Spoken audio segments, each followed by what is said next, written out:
Bonjour à tous sur la chaîne de l'impératrice et de l'empereur. Alors, voici venue la dernière vidéo de cette année 2020.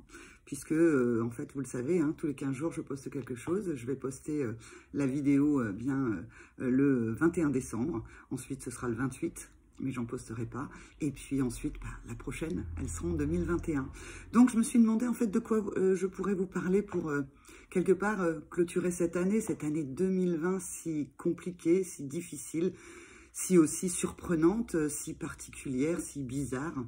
Vous mettrez le qualificatif que vous voudrez par rapport à l'année 2020. Et puis, elle a pu être un petit peu tout cela, parfois surprenante, parfois déstabilisante, parfois stressante, contraignante. Il s'est passé certainement pour vous comme pour moi, plein de choses en 2020. Alors, quand on arrive à la fin de l'année comme ça, il y a deux choses que l'on fait en général. Ce sont les bilans, et puis ce sont les projections vers l'année qui vient. De quoi aurions-nous besoin? De quoi avez-vous besoin? De quoi rêvez-vous pour l'année qui va arriver en 2021? Alors, pour le bilan, je vous propose un petit exercice.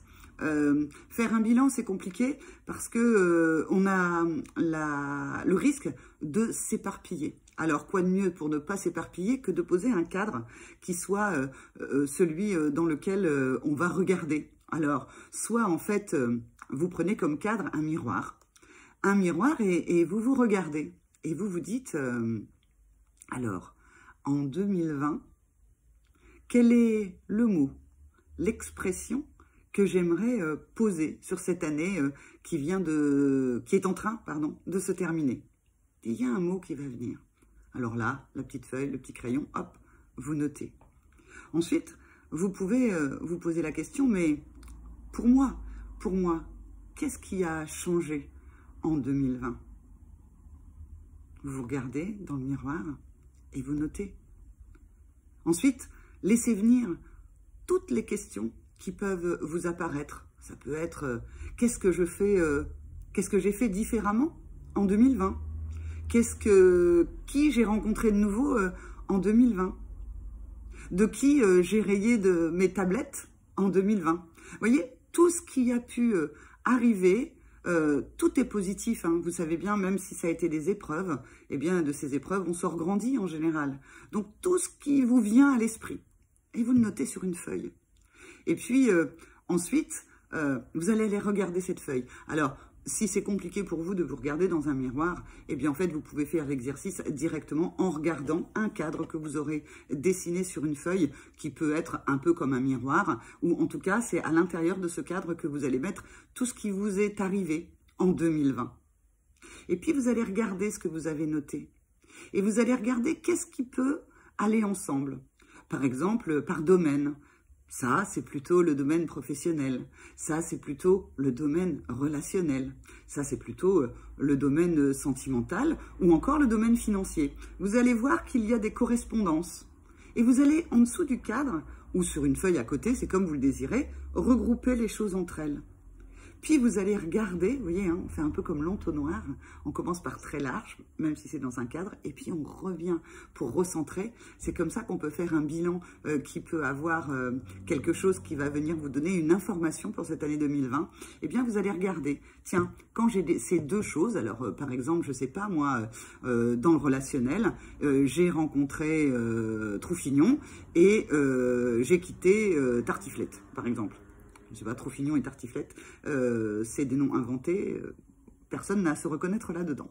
En tout cas, vous allez voir ça. Et en regardant les deux, vous allez vous dire, ah, c'est marrant, j'ai rencontré cette personne et en fait, ça a bien matché, ça s'est bien passé, et puis j'ai quitté cette personne parce qu'il y avait des dysfonctionnements, il y avait quelque chose qui ne fonctionnait pas. Et vous allez les regarder, pourquoi vous vous êtes rapproché de quelqu'un. Et par exemple, pourquoi vous vous êtes mis en distance de quelqu'un? Ça va vous donner une information sur vous-même. Et de la même manière, l'argent, tiens, pour l'argent, par exemple, j'ai initié cela et j'ai arrêté cela. Alors, c'est pas forcément toujours dans je fais et j'arrête, mais c'est quelque chose, en fait, quand même, quand on fait un bilan, si on veut voir comment on a fait autrement, eh bien, en fait, ce que l'on a continué, ce que l'on a arrêté, ce que l'on a changé, quelque chose, en fait, qui a été différent pour vous, ou même, parfois, identique. Et vous avez peut-être dans cette besace que vous avez créée en regardant un miroir ou en regardant le cadre sur le papier, eh bien vous avez des trésors à l'intérieur de ce que vous êtes à l'instant présent, dans cette fin d'année 2020. Et puis, vous allez prendre ensuite, une fois que vous aurez regardé tout ça, vous allez conscientiser des choses, vous allez avoir des informations qui vont remonter, et vous allez sur une autre feuille, vous retournerez la feuille comme vous le désirez, et vous allez faire comme un blason, vous savez, comme les blasons comme ça, là, qui sont comme ça, avec 4 cases. Et puis, vous allez y inscrire, en vous inspirant de ce que vous avez découvert, les 4 valeurs avec lesquelles vous terminez cette année 2020. Ça peut être le courage, ça peut être l'honnêteté, ça peut être l'intégrité, ça peut être la patience. Quelle belle valeur que la patience, que je ne connaissais pas du tout. Moi, je pense que dans ce blason de fin 2020, eh bien, je pourrais mettre la patience comme une valeur positive, comme quelque chose que j'ai appris durant l'année 2020. Qu'est-ce que je pourrais mettre d'autre? Je sais pas, moi.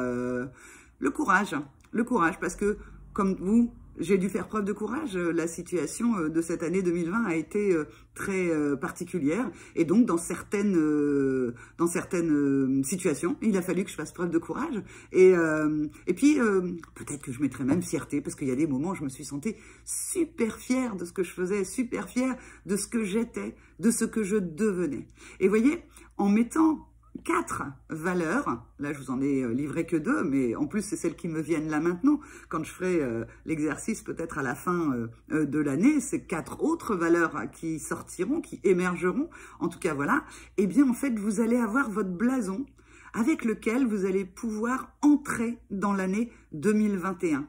Ce sont des choses, des valeurs, de l'amour de vous qui vous appartiennent en cette fin d'année. En cette fin d'année, ces 4 valeurs vont être comme vos 4 piliers. Le 4, hein, c'est la stabilité. C'est avec ces 4 valeurs, ces 4 piliers que vous allez pouvoir regarder vers 2021. Alors, lorsque vous aurez trouvé ces 4 piliers, soit dans la foulée, soit s'il vous faut un petit temps, vous prendrez ce temps. Mais ce qui peut être intéressant, c'est derrière de regarder à nouveau ces 4 piliers et se dire, quand je suis en stabilité sur ces 4 piliers, vers où j'ai envie d'aller pour 2021? Je vous disais, moi, je vous ai dit quoi? Je vous ai dit la patience, le courage, la fierté. J'ai envie de rajouter l'amour. Voilà, comme ça, j'ai mes 4 piliers, en tout cas, de maintenant au moment où je fais la vidéo. Vers quoi j'ai envie d'aller en 2021? Et vous voyez, rien qu'en vous le disant et en ayant évoqué ces 4 mots, eh bien, en fait, ça éclaire le visage, ça donne des yeux qui pétillent. Tout d'un coup, on peut se projeter. Projeter, pas forcément vers quelque chose de très concret, mais c'est le cœur qui se met à vibrer. De quoi vous auriez envie pour 2021? Vers où vous auriez envie d'aller pour vous-même, par amour de vous? Et en même temps, quand vous vous aimez, vous le savez bien, vous avez cet amour qui rejaillit, qui rayonne sur les autres. Donc, c'était un peu ça que j'avais envie de vous partager pour cette fin de 2020, ce début 21, puisque en fait, je vous retrouverai le 4 janvier. 4 janvier, on aura déjà fait la bascule. On sera en 2021. Je voulais vous dire que j'étais très heureuse de vous avoir de l'autre côté. C'est une expérience que j'ai tentée le 20 mars dernier et chaque jour, à chaque fois que je fais cette vidéo, vous m'en apprenez sur moi par certains commentaires, même parfois des commentaires qui sont pas très sympathiques, mais ça m'apprend en fait de la manière dont je me présente à vous, dans la manière dont je me présente au monde, de ce que j'ai envie de faire, de là où j'en suis maintenant. Donc pour tout ça, soyez remerciés. Je voulais aussi vous dire que n'hésitez pas hein, à me mettre des commentaires, à me mettre des petits pouces bleus, à vous abonner. De toute façon, le compteur des abonnés monte. J'ai passé la 100aine d'abonnés. Alors, c'est peut-être un petit peu tout rikiki pour certaines chaînes qui ont des milliers d'abonnés. Mais pour moi, en fait, c'est une grande joie, une grande satisfaction que cette chaîne, chaque semaine, chaque jour, ait des nouvelles personnes qui viennent regarder mes vidéos. J'espère qu'à ma place, eh bien, en fait, ça vous apprend des choses sur vous. Les premières vidéos étaient sur le concept de l'impératrice et de l'empereur, d'où le nom de la chaîne, sur la blessure d'abandon et de rejet. Si vous me découvrez maintenant, n'hésitez pas à aller voir les vidéos du départ pour pouvoir savoir quelle est votre nature. Vous vibrez empereur ou vous vibrez impératrice? Dans les deux cas, vous êtes des êtres merveilleux. Et le vœu que je le fais pour vous tous, nous tous, pour toute l'humanité, pour que, en fait, en 2021, on puisse se retrouver dans une ère où quelque chose aura changé de l'ordre de la solidarité, de l'amour, de l'aide entre nous tous, dans un monde qui nous aura beaucoup bousculé en 2020, mais qui aura aussi fait émerger en chacun d'entre nous de belles qualités, de belles valeurs, un joli blason que vous pourrez mettre sur vous, exhiber, j'ai envie de dire, en tout cas le montrer au monde en 2021 et pouvoir, avec vos valeurs, vos envies, votre amour de vous-même et des autres, pouvoir construire une année 2021 qui vous ressemble. Je vous embrasse, je vous dis à la prochaine fois. Donc en janvier 2021, nous serons passés dans une autre année. Je vous embrasse encore et je vous dis que je vous aime et que je vous espère tous les bonheurs du monde. Au revoir.